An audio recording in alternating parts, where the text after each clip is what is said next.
Hello world, today I'm going to go through all the Pokemon mainline games in order and rank them by their opening alone. When I say in order, I mean I am going to go by timeline, starting with the very first game, Pokemon Red and Blue, and ending with the very latest game, Pokemon Scarlet and Violet. Though, if you liked the new games, you won't like what is about to happen.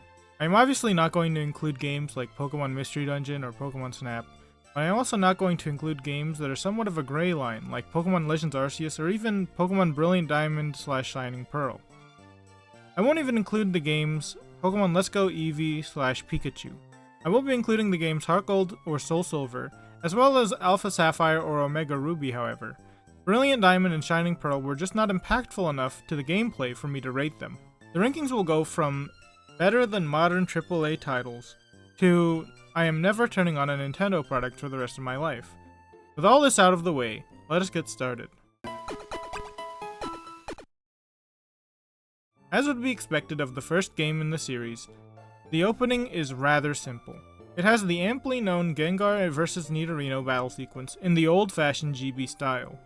In terms of expressing what entails within the game, there's practically nothing here.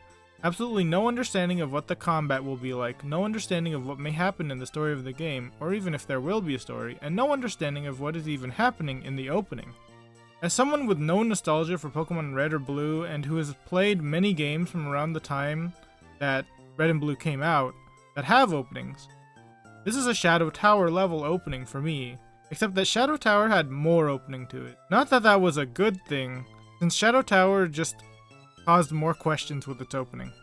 As a final verdict, I would say that this opening can go into the OK tier.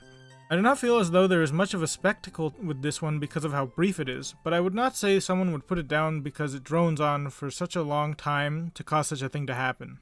Some people might put it in the nostalgia tier, but I lack such nostalgia as said previously, so in this tier it will stay.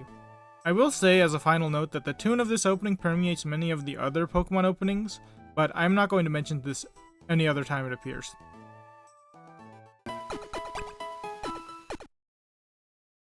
As the later third leg to the Generation 1 triangle, Pokemon Yellow's opening is much longer than the other two.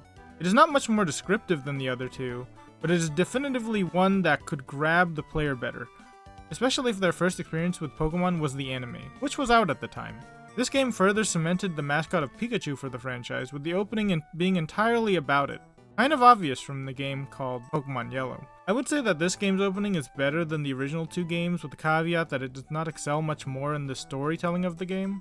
The cute imagery of Pikachu doing different moves from the game acts as a cool spectacle, which still does not explain how the game is an adventure that goes around the world and fights the Mafia.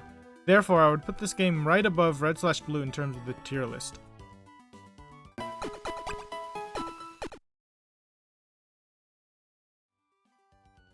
In contrast to the Red/Blue introduction, there's quite a bit more to this one.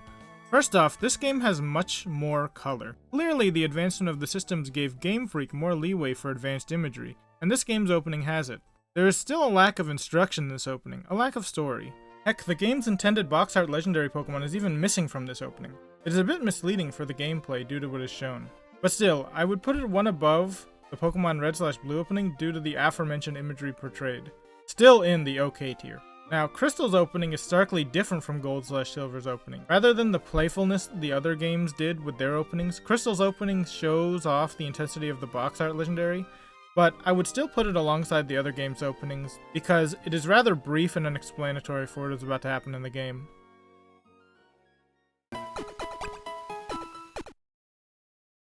Here's where nostalgia could hit for me. Pokemon Ruby was technically the first Pokemon game I have played. I played it at my cousin's house and I didn't remember much about what was happening in the game at the time. The nostalgia levels are incredibly light, but I thought I would mention it anyway since it did give me a bit of a foray into the Pokemon game franchise. Moving on to the actual opening. These games' openings are actually not as good as Emerald's opening, but these games still have much of a leg over the previous games. There's even a leg up in terms of storytelling because the opening includes Latias or Latios depending on which game you get. Absolutely a higher tier opening, which is why I would put it into the good nostalgia tier.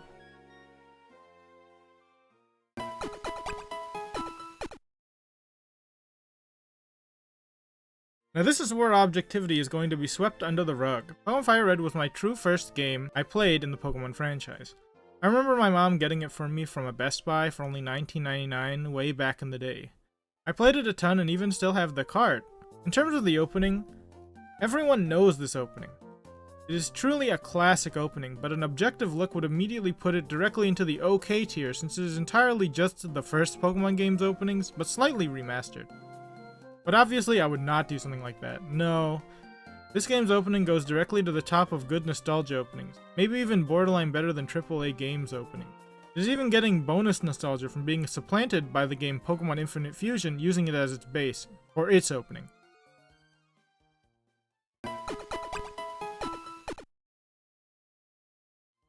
Finally, we have reached the heavy hitter. A truly great opening for a Pokemon game. The Pokemon Emerald opening is one of the best openings in the Pokemon franchise. At a base, it is the Pokemon Ruby Sapphire opening, but rather than have the slightly clunky looking battle during the legendary music, the legendary's feud is fully out on display for the player to see. Such a feud did occur during the previous games, but in this one, the game fully takes advantage of the concept that Rayquaza is the great equalizer. The music paired with such visuals produces a mysterious feeling for recognizable characters from the previous games, making the opening all the more interesting for the player to wonder about. The box art legendary is the star of the show in this opening, even with Latias/Latios replaced with a Flygon in the beginning. A wondrous opening that will lure the player into the game to see what will happen, which means it absolutely deserves being at the tier of better than modern AAA game opening.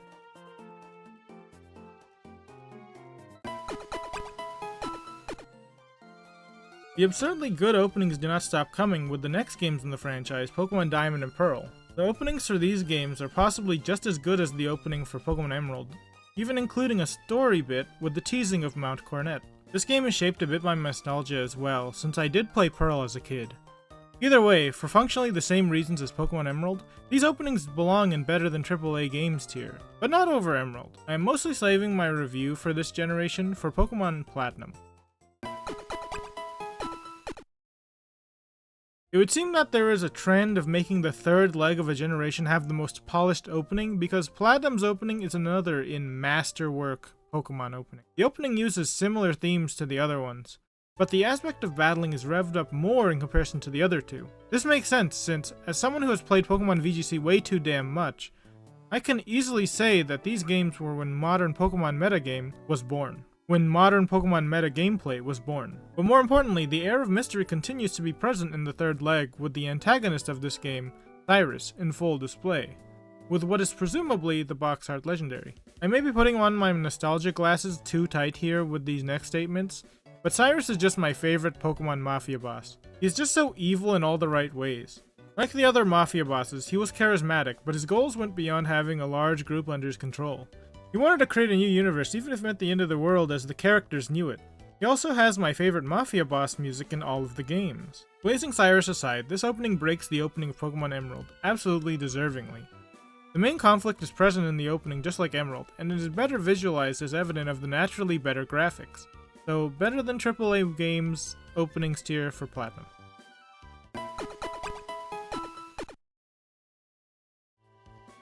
These games are the games where I started playing Pokemon VGC.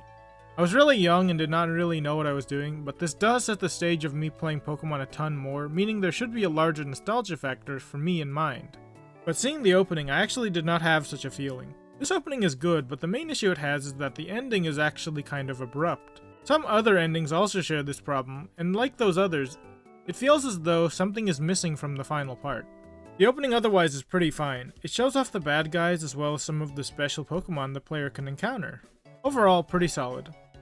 To reiterate, the only part really missing much more is the box art legendary, but it is a better representation of what is going to happen in the game in comparison to the original games. Definitely belongs in the nostalgia tier.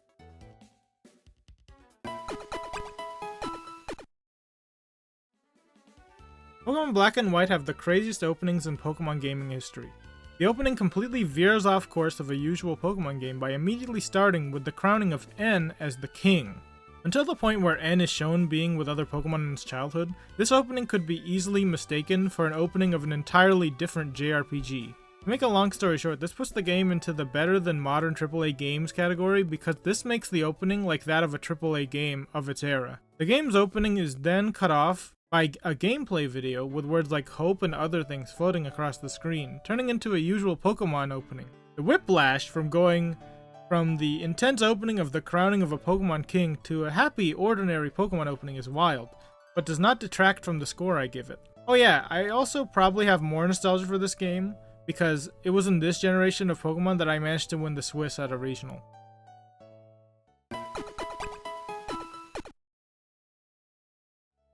Black and White 2 was the return to form for Pokemon openings. The legendaries are present, the gameplay loops are present, and the big bads are present.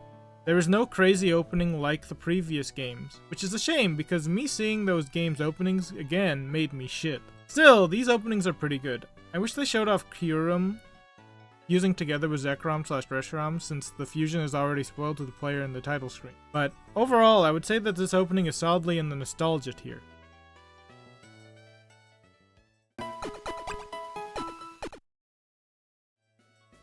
And here is where things take a turn for the worse. Pokemon X and Y mark the beginning of the 3DS era of Pokemon openings, which have a rather strange quirk to them. Every single opening in the 3DS era of Pokemon games, except for the next game, have their openings play after the player waits a while. This is problematic because this means that this was my first time seeing them. Other than the very next game, this game along with the other two on the 3DS lose their nostalgia factor for the game immediately because I, probably along with many of the other players of the game, might be thinking, that game had an opening? Examining what the opening actually shows, it is a run-of-the-mill gameplay opening. At this point, the Pokemon games were rather uninteresting with their opening. Although I said there is no nostalgia factor for these openings, even if the openings were played properly, the nostalgia for these games are rapidly waning. This one does not even show off any big bads like the other ones. For this, I want to give my first, okay, I guess I am never playing this one. The effect of not showing an opening but barely bothering to make one is rather annoying. It's funny too because I also did well in VGC with this game, winning Swiss at Nationals in the senior division. Okay, that's it. If I have to hear another goddamn... These games were the exception in the 3DS era of Pokemon Mainline games because nostalgia is 99% of the marketing. This plays in favor for Omega Ruby and Alpha Sapphire for this list though. Dissecting the actual openings, they are pretty much the original openings with a new coat of paint on them. However, when I say the original openings, I also mean that they have a bit of Emerald in them too. This game's beautiful homage to the originals does start with the bike scene and battle sequences from Ruby/Sapphire, remastering them for new consoles. But it does not stop there. After showing off the Pokemon that get their Mega Evolutions, the titular bad guys of the games are shown off, and the box art legendary of their respective games appear before the player, showing that they too can transform. Overall, an opening that reaches the power levels of Emerald, so in the top tier it goes.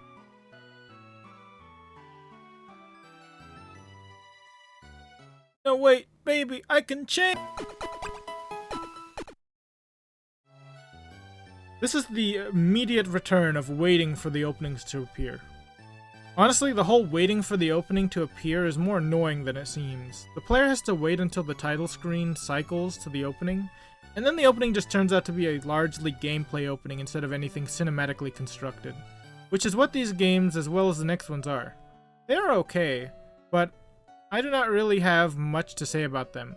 In-game footage is in-game footage, and not only does it look older for the technology it is built for, but also it is getting thematically older. Looking back, I think I am going to put X and Y back into the okay tier, because I realized that maybe this one belongs in the okay, I'm never playing this one tier, in its place.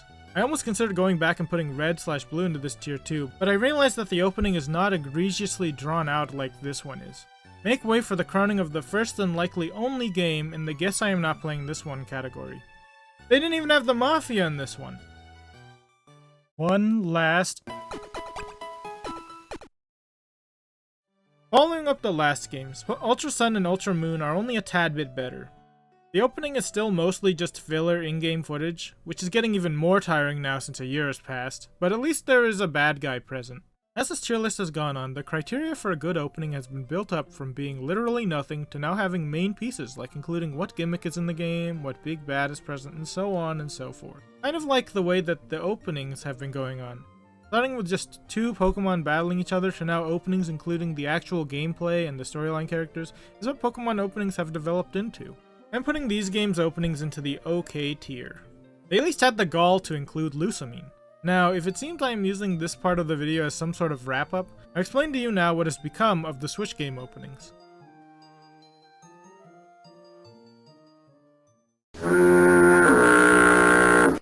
They have no openings. I never should have purchased the Nintendo Switch. If you are wondering which direction I would rank them, Scarlet and Violet is dead last while Sword and Shield barely scrapes first because the title screen is animated. Not well, mind you, and the music of the Sword and Shield games give me an aneurysm, which is rather unbecoming for a Pokemon game. And that's it.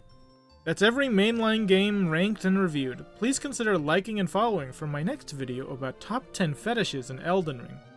Please don't hold me accountable for that last line. Also, please tell me about how wrong I am about certain openings in the comments below.